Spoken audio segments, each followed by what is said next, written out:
အဲ့ဒီနေရာကိုမသွားရဘူးလေသွားရင်မျှော်လင့်ချက်မရှိတော့ဘူးမင်းယုံလားအစစ်မှန်ဖြစ်တဲ့နှုတ်ဆက်ခြင်းဆိုတာဘယ်တော့မှခန်းခန်းနားနားဖြစ်မလာဘူးဒါပေမဲ့တာမန်ဖြစ်တဲ့နောက်လဲကြည့်လိုက်တဲ့အချိန်မှာအဲ့ဒါကထာဝရခွဲခွာခြင်းဖြစ်သွားတယ်ဒီရုပ်ရှင်ကပြက်ပြက်သားသားဖော်ထုတ်ပြခဲ့တယ်ကျွန်တော်တို့အရင်ဆုံးမရင်ဆိုင်ရတဲ့ကိစ္စတစ်ခုကိုပေါ့ကောင်းကောင်းနှုတ်ဆက်ဖို့ဆိုတာဘယ်လောက်တောင်ခက်ခဲသလဲအားလုံးပဲမင်္ဂလာပါတာကတော့ရမန်မှာပါရုပ်ရှင်ရဲ့နောက်ွယ်ကလူတဘာဝရဲ့အမှန်တရားနဲ့ယင်ထဲကခန်းစားချက်တွေကိုစူးစမ်းလေ့လာသူဖြစ်ပါတယ်ကျွန်တော်ကို follow လုပ်ပေးပါဘဝနဲ့ပတ်သက်တဲ့ရုပ်ရှင်တကားကိုနားလည်အောင်ကျွန်တော်လမ်းညွှန်ပေးပါမယ်မိသားစုချစ်ချင်းမေတ္တာနဲ့အပေးအယူလုပ်ပြီးခွင့်လွှတ်ခြင်းရဲ့နောက်ဆုံးနှုတ်ဆက်ခြင်းဖြစ်ပါတယ်ကောင်းကောင်းနှုတ်ဆက်ခြင်းမိခင်တယောက်တည်းဖြစ်သူရင်မျိုးဘဝတစ်ဝက်လောက်ကိုရောက်တဲ့အချိန်မှာသူ့ဘဝရဲ့နောက်ဆုံးချိန်တွေကိုကြေညာခံလိုက်ရတယ်သူကလူတိုင်းကိုလျှို့ဝှက်ထားခဲ့တယ်9နှစ်အရွယ်သမီးလေးကိုခေါ်ပြီးနှစ်ပေါင်းများစွာခွဲခွာခဲ့တဲ့ငွေရမြေကိုပြန်လာခဲ့တယ်အပြင်ပန်းကြည့်ရင်တော့အိမ်မက်တွေနောက်ကိုလိုက်ဖို့အတွက်ဖြစ်ပေမဲ့တကယ်တမ်းမှာတော့ဘဝရဲ့နောက်ဆုံးချိန်မှာသမီးလေးကိုအရင်ကအဆက်အသွယ်ဖြတ်ထားတဲ့ဖခင်ရင်တဲဟိတ်စီမှာအနံ့ထားဖို့ဖြစ်တယ်လွန်ခဲ့တဲ့နှစ်ပေါင်းများစွာကအတားအဆီးတွေနဲ့နားလည်မှုလွဲမှားခြင်းတွေအဲ့ဒီဖခင်နဲ့သမီးကိုတယောက်နဲ့တယောက်အစိမ့်သက်သက်ဖြစ်သွားစေခဲ့တယ်ဒါပေမဲ့အသက်သေဆုံးခြင်းနဲ့ရင်ဆိုင်ရတဲ့အခါမာနတွေအားလုံးကအားနည်းသွားပါတော့တယ်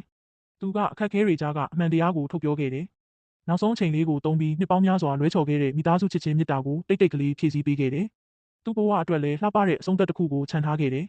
အကြီးတန်းနဲ့ရန်ဖြစ်မှုတွေမရှိဘူးရည်ရွယ်ချက်ရှိရှိနဲ့မျက်ရည်ကျအောင်လုပ်တာမျိုးတွေမရှိဘူး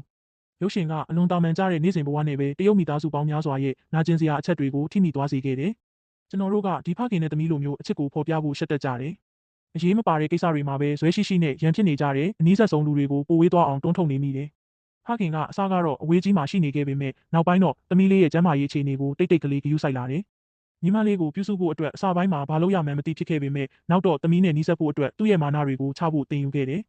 နေ့စဉ်ဘဝရဲ့တာမန်အရာလေးတွေထဲမှာဝတ်ထားတဲ့ကျင်နာမှုတွေကနှစ်ပေါင်းများစွာခဲနေတဲ့ရေခဲတွေကိုနည်းနည်းချင်းစီအည်ပျော်သွားစေတယ်ရင်မျိုးလည်းနောက်ဆုံးတော့သူ့ရဲ့စိတ်ထဲကပူပင်မှုတွေကိုဖယ်ရှားလိုက်နိုင်ခဲ့တယ်မိသားစုရဲ့အဖော်ပြုပေးမှုနဲ့အတူရောက်လာတော့မဲ့ခွဲခွာခြင်းကိုရင်ဆိုင်ခဲ့တယ်ဒီရုပ်ရှင်ရဲ့အဖိုးတန်ဆုံးအချက်ကတေခြင်းတရားရဲ့နာကျင်မှုကိုအကြီးအကျယ်ချဲ့ကားမပြထားဘူးဒါပေမဲ့စိတ်ပိုင်းဆိုင်ရာကုသမှုရဲ့နှွေးထွေးမှုတွေကိုအဓိကထားတယ်အင်ညို့ကိုနာကျင်စေမဲ့ကုသနည်းတွေကိုဆွန့်လွတ်လိုက်ပြီးမိသားစုနဲ့အတူရှိနေဖို့ရွေးချယ်ခိုင်းခဲ့တယ်ဂုဏ်သိက္ခာရှိရှိနဲ့နာကျင်မှုမရှိဘဲဘဝရဲ့နောက်ဆုံးခရီးကိုတွားစေခဲ့တယ်ဒါဟာဘဝအတွက်အနှွေးထွေးဆုံးဖြစ်တဲ့လေးစားမှုတစ်ခုပါပဲကောင်းကောင်းနှုတ်ဆက်ခြင်းဆိုတာဘယ်တော့မှငိုလိုပြီးနှုတ်ဆက်ခြင်းမဟုတ်ဘူးဒါပေမဲ့နောင်တအားလုံးကိုဖယ်ရှားပြီးနှုတ်ဆက်ခြင်းဖြစ်ပါတယ်စုပုံနေတဲ့အထင်အမြင်လွဲမှားမှုတွေကိုဖြေရှင်းပြီးရင်းနှီးလို့တယောက်နောက်ဆုံးတော့သူ့အဖေနဲ့အဆင်ပြေသွားခဲ့ပြီးသူ့ရဲ့ဘဝလမ်းကြောင်းနဲ့လည်းအဆင်ပြေသွားခဲ့ပြီးနောက်ဆုံးတော့လည်းမလွဲမသွေရောက်လာတော့မဲ့တေခြင်းတရားနဲ့လည်းအဆင်ပြေသွားခဲ့ပါပြီသူမဟာနာကျင်မှုတွေကြားမှာနှင်မုန်းမသွားပဲသူမရဲ့နောက်ဆုံးချိန်လေးတွေကိုအခြေရဆုံးသူတွေအတွက်ပဲအသုံးပြုခဲ့ပါတယ်လူလောကရဲ့နေ့စဉ်ဘဝလေးတွေကိုအတူတူခံစားပြီးနောက်ဆုံးရရှိမဲ့နှွေးထွေးမှုလေးတွေကိုအတူတူသိမ်းဆည်းခဲ့ကြပါတယ်ဖခင်ဖြစ်သူနဲ့သမီးဖြစ်သူတို့ကလည်းအတူတူဖြတ်တန်းရင်းနဲ့ခွဲခွာခြင်းကိုလက်ခံဖို့တင်ယူခဲ့ကြတယ်လက်ရှိအချိန်လေးကိုတန်ဖိုးထားဖို့နားလည်လာခဲ့ကြတယ်အပေါ်ယံကြည့်ရင်ဝမ်းနည်းစရာကောင်းတဲ့ဒီနှုတ်ဆက်ခြင်းဟာနောက်ဆုံးတော့စိတ်နှလုံးကိုကုစားပေးနိုင်တဲ့မိသားစုရဲ့ချစ်ချင်းမေတ္တာအဖြစ်ပြောင်းလဲသွားခဲ့ပါတယ်